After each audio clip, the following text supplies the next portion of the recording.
I've always been one to take action. At a young age, I would act on every fleeting thought. And by the time I was 19, I decided to move to Arizona with $100 to my name and no job. The planning was not my thing. In Arizona, I got hired at a manufacturing plant. And after working really hard and getting recognized for my leadership abilities, I decided to apply for a supervisor position on a dare. Yeah, a dare. I was 19 years old and I was working graveyard shift with my very favorite coworker, Chris. And everybody kept coming up and saying, hey, are you going to apply for that new supervisor position? And I remember thinking, man, everybody keeps asking me that. Maybe I'm qualified. Maybe I should apply. And I had just cracked open my Mountain Dew when the 8th person approached and said, hey, are you going to apply for that supervisor position? To which my friend Chris said, oh no, she doesn't have the testicles to apply. Every cell in my body lit up and I thought, game on. So I gulped that last sip of that dew and I tilted my head and I said, you know what, you're right. I don't have the testicles. I have the breasticles.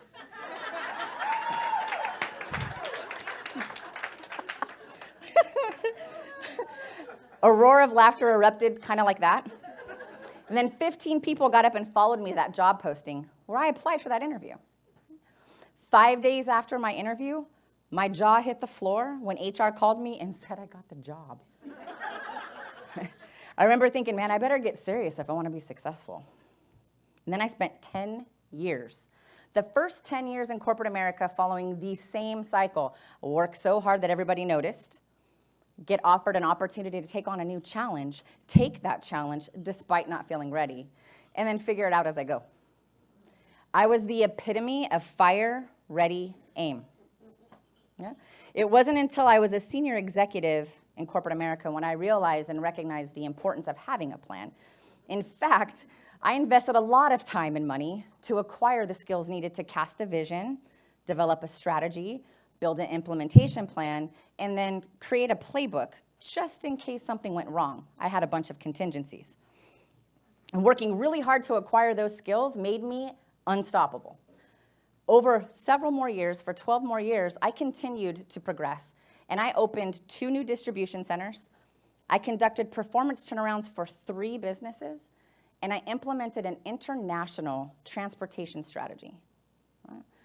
With a healthy list of accomplishments, I felt pretty good about myself when I decided to take the leap and become an entrepreneur. I mean, I pretty much had all of my poop in one sock. It's just my PG way of saying I had my shit together.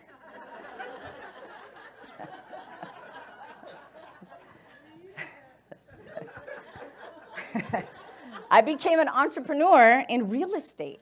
Flipping homes specifically, with this burning desire to buy and hold properties for long-term wealth. My business partner kept telling me, no, that's not realistic. The numbers don't work out. And I thought, okay, well, she's been in this business for 10 years. I'm going to go ahead and let her lead on this. And I did, and she taught me many things. And I had many, many rapid realizations about what it took to run my own business versus somebody else's business.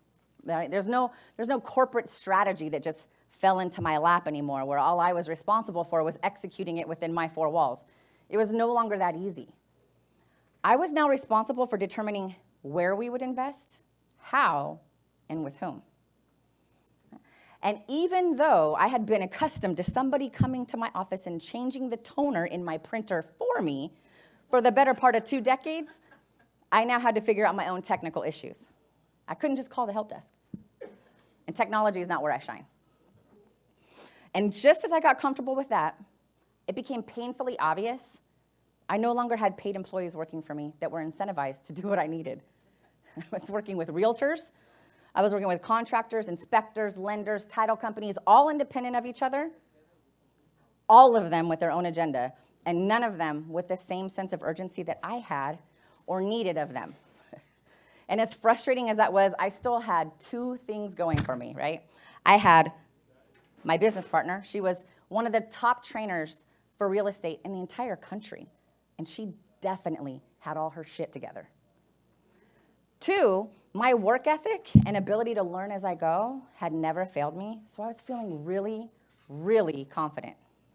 And then it happened. I'll never forget the day I got my first offer accepted. I was sitting at Playtown working on my laptop with my kids in the background playing. Now, anyone who has kids knows that when they play for a long enough period of time, they tend to smell like Parks and Recreation. So there I was, laptopping and momming with the waft of Parks and Recreation coming by when my phone went off, and it was a text message from the realtor, and it said, "Your offer was accepted. You're under contract." And I was like, yeah. And then it started to sink in, and I started thinking, man, there's a lot on the line. I better get a plan. So I approached that first property with my same old strategy and implementation plan, plus a pretty little list of everything that could go wrong, which included everything, except how to handle a faulty post and pier foundation, because I didn't know what I didn't know. But that first property taught me a lot about what I didn't know. And I spent several more years flipping properties and learning more lessons. And I still had that burning desire to do buy and hold properties. So I thought, it's time to get my business partner on board. She still had PTSD from the 2008 market crash. So I conducted an analysis, and I determined, well, actually, if we did enough flips and the right mix with the rentals, we could withstand a market correction. And after sharing that vantage point with her, I convinced her that we could implement a more viable strategy this time. So we did some homework in the area, and we found an area that had a lot of upside due to gentrification. And with my business partner on board, the excitement grew, and I unleashed a beast. Within the span of a couple of months, we had a proven team in place, and we closed on 4 duplexes and 7 flips. Yeah. We renovated the 4 duplexes, rented them, got a property manager in place, had 8 rents coming in. We even sold 2 of the 7 flips. Like, business was going really well. Plus, I had just got married. We took our honeymoon in Hawaii, and Oahu specifically, and we actually rented mopeds and rode them around the perimeter of Oahu. Like, life was awesome. It was great. And then this shift happened. We found out there were so many investors that were onto our hot little pocket of gentrification. We found ourselves in a saturated market that was full of investors. And construction labor was in high demand. And what happens when demand goes up? The prices.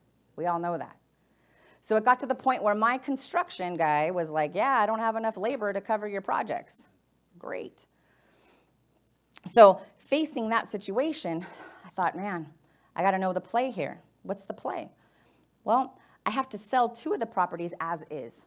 I went to my playbook. Sell 2 of the properties as is. Perfect. What else can I do? Because I have 5 other properties that I have to handle. And I went through that process and determined, all right, I'm cool. I have my plan B. I'm feeling great. I know I'm going to sell those 2 as is, listed them. And then I ran into my next hurdle. Out of nowhere, the lender called the note due on one of those properties that I listed as is. And after a 1-hour phone call, he informed me that I had 7 days to pay the property off or sell it. And if I didn't, he was going to put it into foreclosure. 7 days. And I asked him, with my jaw on the floor, how is that even possible, given that I've made every payment on time? He continued to explain, you changed the scope of work, and now the loan is in default. Now, there's only one play in response to that phone call. And that play was to go all in, fight or flight. I was on death ground with my back against the wall, and there's only one way out. And with 4 kids to feed and potential financial devastation looming in the background, plus this aggressive asset manager, I stood to lose $2 million in assets and face bankruptcy. And as I stood there in the kitchen, on the phone, that gut-wrenching nausea in the pit of my stomach, my 4 kids running around, their laughter in the background, completely oblivious, and the smell of spaghetti cooking on the stove, I knew the play. And it was next to impossible. So I hung up that phone, and I decided it's time for plan C, which was self-preservation mode. Now, self-preservation mode meant I needed to go and protect the investments. But in order to protect those investments, I had to do something that was incredibly monumental. I had to find a lender that would wrap all of those properties into one single portfolio loan. Yeah. And I had to do this before that aggressive asset manager put me into foreclosure, which would ruin my only chances of protecting the investments.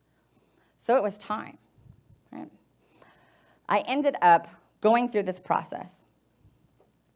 And I thought, you know what? My entire 22-year career in corporate America prepared me for this moment. I thought, you know, there's so much on the line. I've never been in the business of losing money. I looked at those plays. It became painfully obvious that 2 properties were not going to be ready in time for that portfolio loan. And that killed me because it crunched my timeline. And I knew I was going to have to sell them at a loss. I've never been in the business of stepping over a quarter to pick up a dime. So it was a no-brainer. I was going to sell them at a loss. I wasn't going to choose winning one battle when I was 3 feet from winning the war. So I'm happy to report I found a lender. And I got approved for that portfolio loan. Here's the best part. I closed on that portfolio loan 2 days before that jerk for the lender tried to put me in foreclosures. 2 days. Yeah.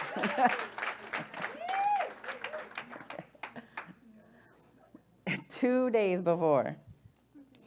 Now, when we closed and I realized that we were in the clear, I just sat there and cried. I got in tears due to a combination of joy, disbelief, and pure exhaustion. It was like I had been laying on the battlefield, victorious, yet unable to move because I had given it everything I had, right?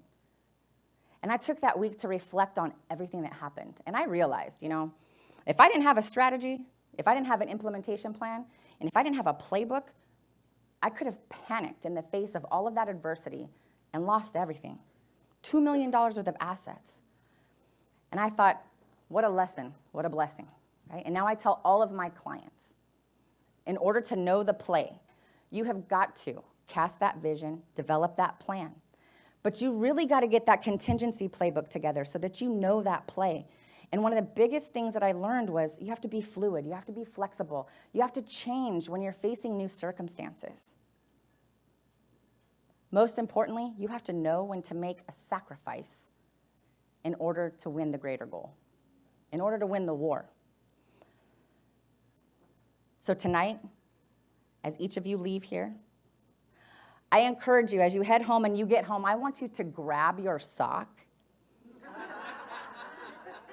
and get your shit together. Thank you. Thank you.